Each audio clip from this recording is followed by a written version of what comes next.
What's up guys, this is Masi. Welcome to my channel. In this video I want to show you how to name this organic compound.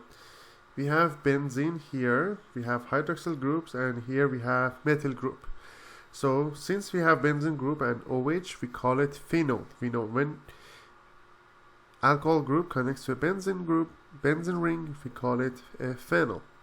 So, and we have a methyl, we can call it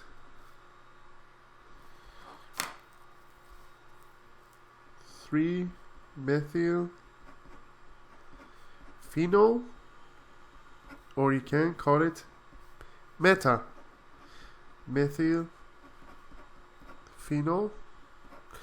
It is also called m-cresol. That's the commercial name for this organic compound.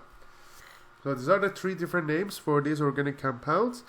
I hope you enjoyed this video. Please leave me a comment if you have any question, and I'll get back to you as soon as possible. Thank you for watching and have a great day.